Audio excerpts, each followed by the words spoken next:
আসসালামু রহমতুল্লাহ আশা করি আপনারা সবাই ভালো আছেন welcome back learn with Abdullah and blog আশা করি আপনারা সবাই সুস্থ আছেন এবং ভালো আছেন by the grace of almighty alhamdulillah I am having a wonderful time right now and today is I'm going to make my second number video for you guys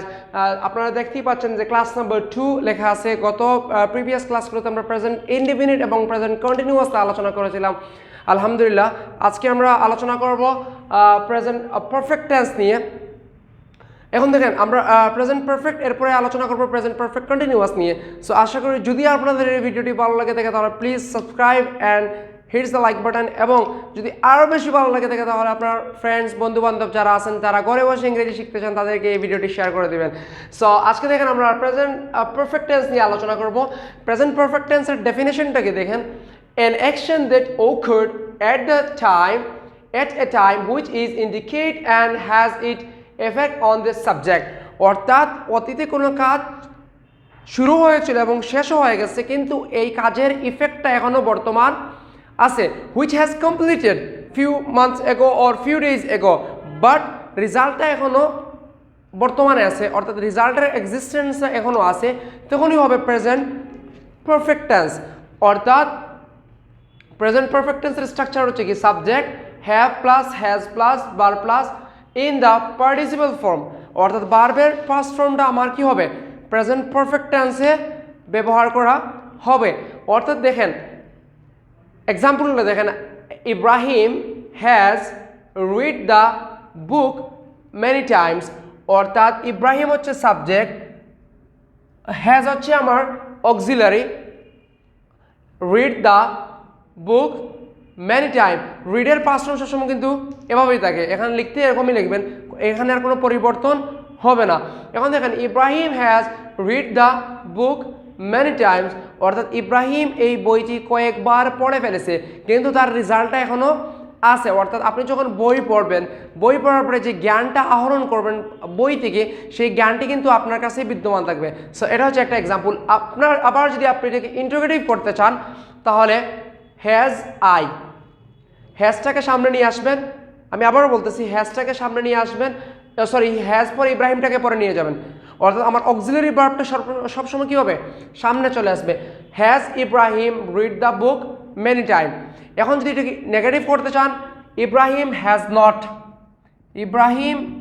not হয়ে যাবে যদি আপনি এটাকে নেগেটিভ করতে চান তাহলে Ibrahim has not read the book many Times এই হচ্ছে একটা এক্সাম্পল এরপরে দেখেন শি হ্যাজ পেইন্টেড দ্য ওয়াল অর্থাৎ সে কী করেছে ওয়ালে পেইন্ট করেছে অর্থাৎ সে একটি কাজ করে ফেলেছে যখন ওয়ালে পেইন্ট দেওয়া হয়ে যায় কিন্তু এই কাজের রিফ্লেকশন পরবর্তীতে কিন্তু কী থাকে বিদ্যমান থাকে তাহলে এখানে বলতে পারেন she has painted the wall she has completed her lesson she has completed her homework এভাবে বলতে পারেন যে সে তার হোমওয়ার্কটি শেষ করে ফেলেছে সে তার ক্লাসটি শেষ করে ফেলেছে এভাবে বলতে পারেন এখন দেখেন এটাকে যদি আপনি নেগেটিভ করতে চান তাহলে শি হ্যাজ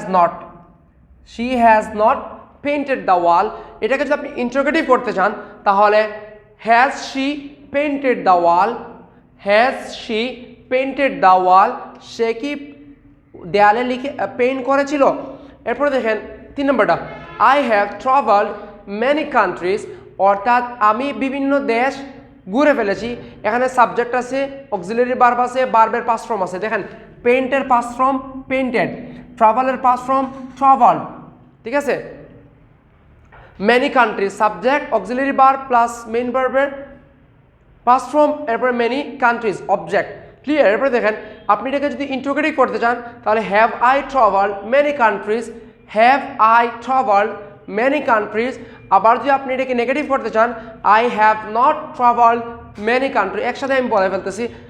এরপরে দেখেন 4th number example I have seen the movie several Times অর্থাৎ I have seen the movie several Times অর্থাৎ আমি এই মুভিটি অনেকবার দেখে ফেলেছি এখন আপনি যদি নেগেটিভ করতে চান তাহলে I have not seen the movie several Times আপনি যদি এটাকে ইন্টারোগেটিভ করতে চান তাহলে হবে কি have I seen the movie several Times অর্থাৎ আমি এই মুভিটি বারবার দেখে ফেলি যেখানে সাবজেক্ট আছে অক্সিলারি ভার্ব আছে সিড আছে পাস্ট ফর্ম এরপরে দ্য মুভি সেভারাল টাইমস এরপর দেখেন she has eaten my sandwich সে আমার স্যান্ডউইচটি খেয়ে ফেলেছে। এখন যদি আপনি বলেন সে আমার স্যান্ডউইচটি খায়নি, তাহলে বলবো she has not eaten my sandwich. আবার যদি বলা হয় সে কি আমার স্যান্ডউইচটি খেয়ে ফেলেছিল, তাহলে আপনারা বলবেন has she eaten my sandwich. এভাবেই আপনি ঘরে বসে বসে আর অসংখ্য সেন্টেন্স বানাতে পারেন। যদি আপনাদের আমার এই ভিডিওটি ভালো লেগে থাকে তাহলে প্লিজ সাবস্ক্রাইব মাই চ্যানেল এবং শেয়ার করেন আপনার আদার্স বন্ধুদের সাথে। এবং এখন দিলাম প্রেজেন্ট পারফেক্ট টেন্সের এক্সাম্পল, পরবর্তী ভিডিওটা হবে আমাদের প্রেজেন্ট পারফেক্ট কন্টিনিউয়াস টেন্সের ভিডিও। আর যদি আপনাদের প্রেজেন্ট পারফেক্ট কন্টিনিউয়াস টেন্সের ভিডিওটি পেতে চান তাহলে হিটস দ্য লাইক বাটন। আর যদি কোনো ধরনের পরামর্শ থাকে আমাদের সাথে মেসেজের মাধ্যমে হোক অথবা টেক্সটের মাধ্যমে হোক, ইভেন আপনার কমেন্ট বক্সে কমেন্টে আপনার মতামত জানিয়ে আপনারা আমাদের সাথে কানেক্ট হতে পারেন। Best of luck, bye bye, আল্লাহ হাফেজ।